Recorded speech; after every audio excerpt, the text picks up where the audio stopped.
وظیفہ ہے بہت ہی پاورفل،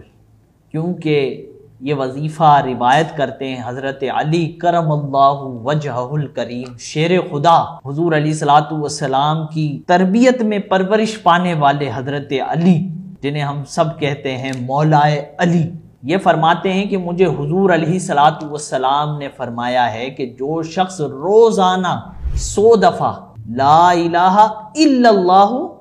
الملک الحق المبین، حضرت علی فرماتے ہیں حضور نے فرمایا جو شخص روزانہ 100 دفعہ یہ تسبیح پڑھ لے گا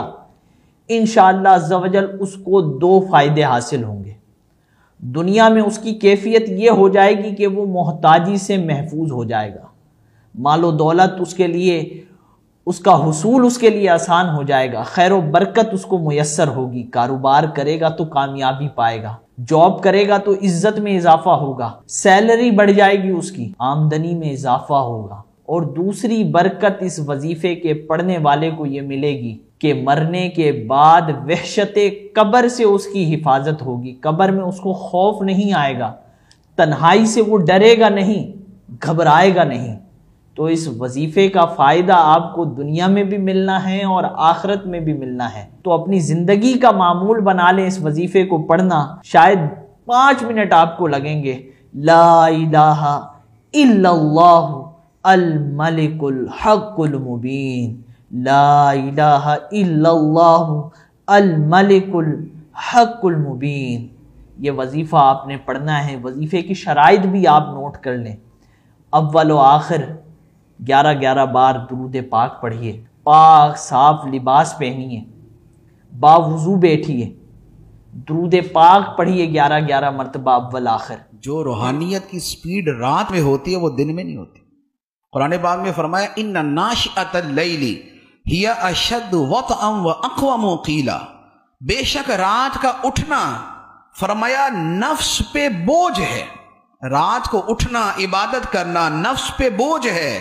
وَأَقْوَمُ قِيلًا، لیکن رات کے وقت جو بات نکلتی ہے وہ سیدھی نکلتی ہے، جو زبان اور دل کی موافقت ہے وہ رات میں زیادہ ہوتی ہے، جو خشوع و خضوع ہے وہ رات میں زیادہ ہوتا ہے، جو توجہ اللہ ہے وہ رات میں زیادہ ہوتی ہے، جو معرفت کی منزلیں طے ہوتی ہیں وہ رات میں زیادہ ہوتی ہیں۔ اولیاء کرام جو نوافل پڑھتے تھے، 500 نوافل، 1000 نوافل وہ رات میں پڑھا کرتے تھے، جو ایک قرآن مجید ختم کیا کرتے تھے وہ رات میں قرآن مجید ختم کیا کرتے تھے، جو ساری رات قیام ہوا کرتا تھا وہ قیام بھی راتوں میں ہوا کرتا تھا، جو تسبیح اور ذکر اذکار کی کثرت ہوتی تھی وہ رات میں ہوا کرتی تھی۔ اور جب آدھی رات ہوتی ہے، حدیث مبارک میں ہے کہ رب اپنی شان کے لائق پہلے آسمان کے اوپر جلوہ فرماتا ہے، رب اپنی شان کے لائق پہلے آسمان پہ جلوہ فرماتا ہے، اور پھر اللہ تعالیٰ فرماتا ہے کہ ہے کوئی مانگنے والا کہ جس کی مانگ پوری کر دوں، ہے کوئی سوال کرنے والا جس کو عطا کر دوں، ہے کوئی بخشش مانگنے والا جسے بخش دوں، ہے کوئی رزق مانگنے والا جسے رزق عطا کر دوں، ہے کوئی ایسا، ہے کوئی ایسا، ہے کوئی ایسا۔ فرمایا آدھی رات سے رب یہ ندا فرماتا ہے اور صبح تک یہ ندا چلتی رہتی ہے۔ اسی طرح شب برات انا انزلناہ فی لیلۃ مبارکہ، فرمایا اس قرآن کو ہم نے بڑی برکت والی رات میں نازل کیا۔ وہ برکت والی رات کون سی ہے؟ وہ شب برات ہے، جس رات میں بنی کلب کی بکریوں کے بالوں کے برابر مسلمانوں کی بخشش کر دی جاتی ہے، جس رات رب کی رحمتیں چھما چھم برستی ہیں، وہ رات کا وقت، اور رات ہی ہے جسے شب قدر کہا جاتا ہے، جسے لیلۃ القدر کہا جاتا ہے۔